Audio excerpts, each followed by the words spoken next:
આલોડ્ય સર્વશાસ્ત્રાણિ વિચાર્યશ્ચ પુનઃ પુનઃ ઇદમેકં સુનિષ્પન્નમ ધ્યેયો નારાયણો હરિ.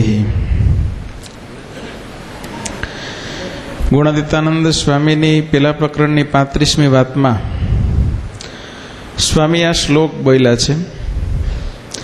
શ્લોકનો અર્થ એવો થાય છે, વ્યાસજીએ સર્વશાસ્ત્ર વાંચી વિચારીને એક સિદ્ધાંત કર્યો, એક ભગવાનનું જ ધ્યાન કરવું.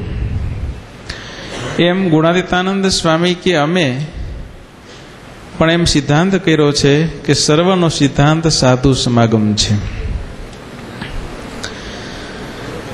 સ્વામીએ પોતાના જીવનમાં આ ગુણાતીતાનંદ સ્વામીનો સિદ્ધાંત અપનાવીને વર્ષો સુધી મોટા મોટા સંતોનો સમાગમ કર્યો છે, કલાકો સુધી. સ્વામી કે જુનાગઢમાં મેં પ્રદક્ષિણામાં રોજ મોટા સંતો સાથે રાત્રે નીમ પછી કથા વાર્તા કરવા બેસતા. રોજ 1.5 કલાક તો બેસતા જ, અને ક્યારેક તો સીધું સવારથી જતું નાવા જતા. આવી રીતે કલાકો સુધી આપણા ગુરુદેવે અડીખમ મોટા મોટા બાળમુકુદાસ સ્વામી, નૈણદાસ સ્વામી, મહાપુરુષદાસ સ્વામી, જોગેશ્વરદાસજી સ્વામી, હરિપ્રકાશ સ્વામી, ત્યાગોલપદાસ સ્વામી, આવા મોટા મોટા સંતો પાસેથી ખૂબ વચનામૃતનું રહસ્યમય જ્ઞાન સ્વામીએ મેળવું અને આપણને આપ્યું.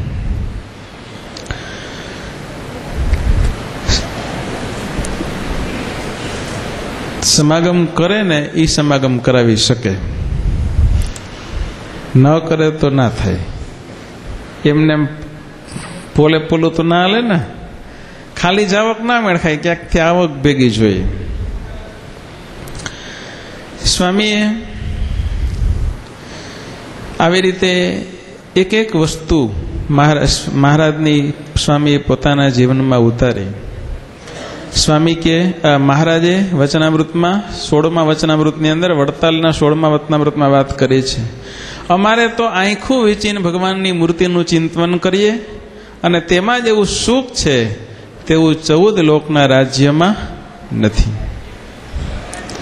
સ્વામીના દર્શન જેણે કરેલા છે બધાને ખ્યાલ છે, સ્વામી આંખું વીંચીને બેઠા હોય, કથા વંચાતી હોય, અખંડ કથા વંચાતી હોય સ્વામીની આગળ, અને ગમે ત્યારે આંખ ખોલે ને વાત કરે એટલે જે કથામાં આવ્યું હોય એના ઉપર જ વાત કરે. હુતા નથી એમ તો નક્કી થઈ જાય ને, સ્વામી કથા સાંભળતા હોય. આ વચનામૃતમાંથી સ્વામી પોતાના જીવનમાં આ વાત આત્મસાત કરેલી. મહારાજ કે અમારે મોટા માણસ સાથે જાજુ બને નહીં, કારણ કે મોટા માણસને તો રાજ્યનો ધનનો મદ હોય ને અમારે તો ત્યાગનો ને ભક્તિનો મદ હોય, એટલે એ અમારે બને નહીં. સ્વામીએ પણ પોતાના જીવનમાં કરેલું. પીપલાણા એક વખત કલેક્ટર સાહેબ આવ્યા. મોહન સ્વામીને સ્વામી ઉનાળો હતો, આસન ઉપર બેઠા હતા, ચાદર ઓઢી નહોતી, ખંભે ચાદર પીડી હતી. મોહન સ્વામીને એમ થયું કે સ્વામીની ચાદર હરખી ઓઢાડી દઉં. કલેક્ટર સાહેબ આવ્યા ને ચાદર હરખી કરવા ગયા. સ્વામી કે કેમ? મોહન સ્વામી કે કલેક્ટર સાહેબ આવ્યા છે. સ્વામી કે કલેક્ટર હોય તો એના ઘરનો હોય કે. સ્વામી પાછી ચાદર આમ કરી નાખી.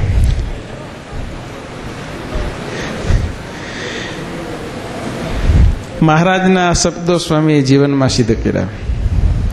એક એક વસ્તુ વચનામૃતમાંથી, ગુણાતીતાનંદ સ્વામીની વાતોમાંથી. અમે ઘણા વર્ષો પહેલા બાબાપુર ગયા હતા. એક વૃદ્ધ હરિભગત હતા, એ વાત કરતા હતા કે સ્વામી બહુ મોટી ઉંમરે હરિભગત નહીં, પણ એ જોગી સ્વામી પેલા આવતા ને, એ કે ઓહો હો હો હો, હું ભગવાનનું સુખ આવે એમાં, શું આવે. એ કે ગાડામાં બેઠા હોય, એક ગામથી બીજા ગામ ગાડામાં જાય, સ્વામી બોયલા જ કરે, બોયલા જ કરે. ગુણાતીતાનંદ સ્વામીની વાતો બોયલા કરે, વચનામૃત બોયલા કરે, મુકુંદ બાબની બોયલા કરે, બ્રહ્મવિલાસની સાખીઓ બોયલા કરે. સ્વામી બોયલા જ કરે, બોયલા જ કરે. લ્યો, ભજન કરાવ્યું અને પોતે કર્યું. એટલે આપણે એના શિષ્ય છીએ. જોગીની જોગમાં આપણો જન્મ થયો છે.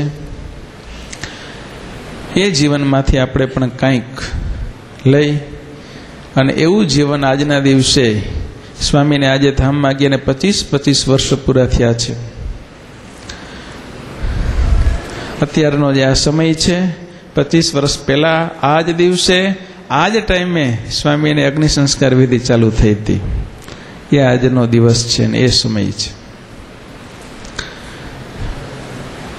એટલે આપણે પણ સ્વામીના જીવનમાંથી ગુણ ગ્રહણ કરીને એટલું નક્કી કરીએ, એવી પ્રતિજ્ઞા દ્રઢ કરીએ કે આપણું જીવન છે એ સત્સંગમય થઈ જાય.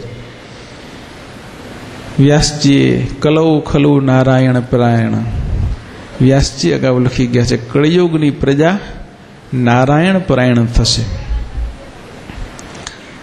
આ ઉત્સવ નિમિત્તે આપણે એક વિશિષ્ટ બધાને પત્રિકાઓ આપી સ્વામિનારાયણ જપ યજ્ઞનું આયોજન કર્યું છે. અને એ આયોજન આજીવન ચલાવવાનું છે. 3.5 કરોડ મંત્ર સ્વામિનારાયણ સ્વામિનારાયણ સ્વામિનારાયણ આ રીતે જપવાના છે. આપણા સ્વામી કહેતા સ્વામિનારાયણ નામનો મંત્ર બહુ બળિયો છે. કેવો છે? દેવકોટીને ઈશ્વર કોટીને પણ વિચારવા જેવો છે. એમ દેવકોટી ને ઈશ્વર કોટીની ગતિ આ મંત્રમાં ના થયો. એવડો મોટો મહામંત્ર છે. એ સ્વામિનારાયણ જેટલા અત્યાર સુધી વિશ્વ રચાણું, જેટલા મંત્રો થઈ ગયા, પુરાણોમાં ઇતિહાસોમાં જેટલા મંત્રો લખેલા છે, ગાયત્રી મંત્ર હોય કે જે મંત્ર હોય તે, પણ સર્વોપરી મંત્ર છે સ્વામિનારાયણ. આ ષડક્ષરી મંત્ર છે, અનાદિ મંત્ર છે. પ્રસિદ્ધ કોઈ કરેલો, પ્રસિદ્ધ થયો છે, મંત્ર બનેલો નથી, અનાદિ મંત્ર છે. ભગવાન પુરુષોત્તમ નારાયણ જેમ અનાદિ છે, ભગવાનનું ધામ અનાદિ છે, એના મુક્તો પણ અનાદિ છે, એમ સ્વામિનારાયણ મંત્ર છે અનાદિ છે. સ્વામી એવા નારાયણ, સ્વામી અને નારાયણ નહીં, સ્વામી એવા નારાયણ આખો મંત્ર છે. 2 કટકા ક્યારે કરવાની? કટકા કરો તો મોટો અપરાધ લાગે છે. સ્વામી એવા નારાયણ, સ્વામી અને નારાયણ નહીં. એટલે આ મંત્રનો જપ આ ઉત્સવ નિમિત્તે દરેક હરિભક્તોએ ચાલુ કરી દેવો. બીજું, સમાગમનો અભ્યાસ રાખવો. આપણે ગઈકાલે પણ વાત કરી હતી, સત્સંગ સભાઓમાં આવવું, દર રવિવારે આવવું, રોકાવા આવવું. પ્લસ સ્વામી એવું પણ કહેતા, જેનું શાસ્ત્ર વાંચો એનો સમાગમ થાય. 2 પુસ્તક સતત ચાલુ રાખવા, વાંચવાના. એક ઘરે હોય તો એક દુકાને હોય કે નોકરી કરતા હોય તો ટેબલમાં રાખવું. જ્યાં જઈ ત્યાં કથા ચાલુ કરી દેવી. કથા વાંચો, મંત્ર જપો, ભગવાનના ભક્તનો ગુણ લ્યો, સત્સંગની સેવા કરો. અહીંયા આવ્યા તો એટલો વિચાર દરેકને હોવો જોઈએ, કાંઈક સેવા કરવી છે. સેવા થાય એ મોટામાં મોટો લાભ છે. ગઢડા મધ્ય પ્રકરણના 63મા વચનામૃતની અંદર મહારાજે જીવને બળ પામવાના ઉપાયમાં સર્વથી શ્રેષ્ઠ ઉપાય જો કોઈ બતાવ્યો છે તો મન કર્મ વચને કરીને ભગવાનને ભગવાનના ભક્તની સેવા કરવી.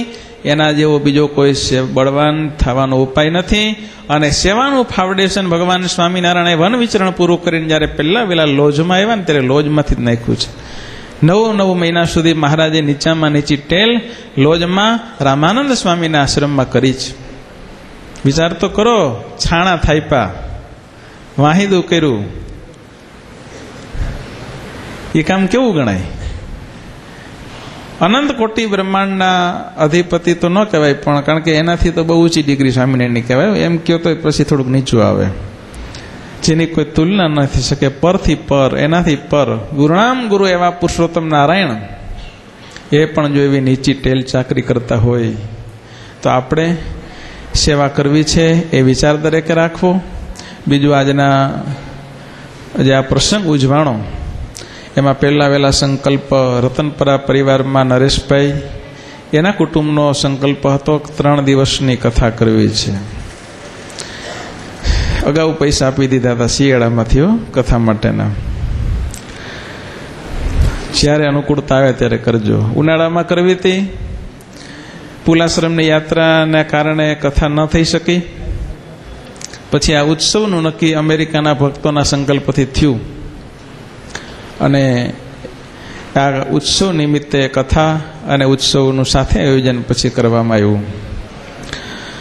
અમેરિકાના હરિભક્તો ત્યાં બેઠા છે, ત્યાં બેઠા બેઠા ઉત્સવની સેવા એણે કરી છે અને અહીંયા ઉત્સવ ચાલુ થઈ ગયો ને ત્યાં બેઠા બેઠા એ લોકો નેટ ઉપર ઉત્સવને જોવે છે. ઉત્સવ જોવાનું પણ એ ચાલુ કરી દીધું.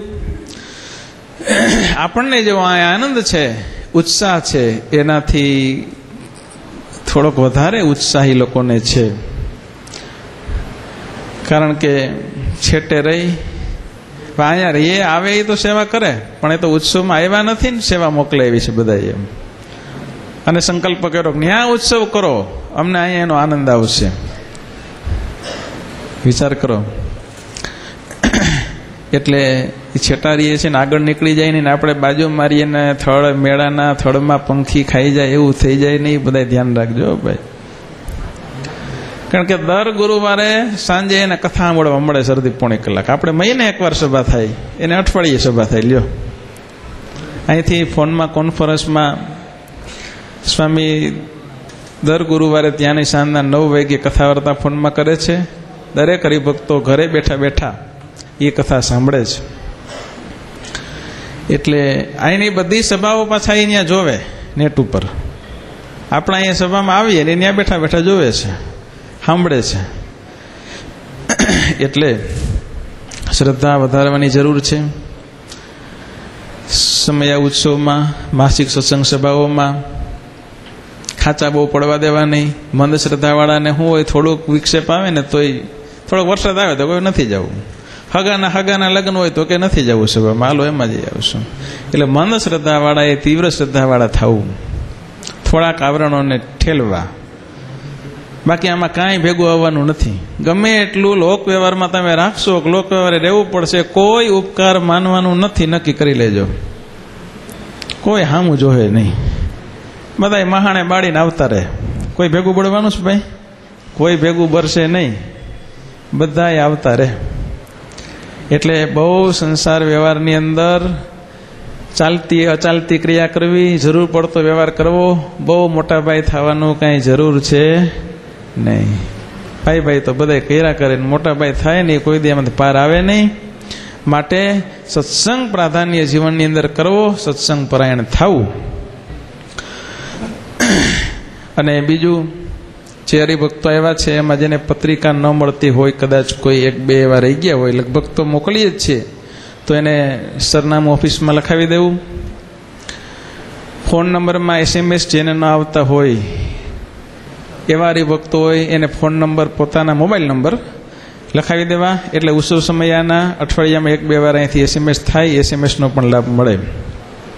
ત્રીજું, વિદેશમાં કોઈ પણ રહેતા હોય, વિદેશના પોતાના સગા સંબંધી હોય તો એની ઈમેલ આઈડી આપણી વેબસાઇટ www.vansigurukul@com આની અંદર રજિસ્ટ્રેશન ફોર્મ છે ઈમેલ આઈડીનું, એની અંદર પોતાની ઈમેલ આઈડી લખી નાખવી.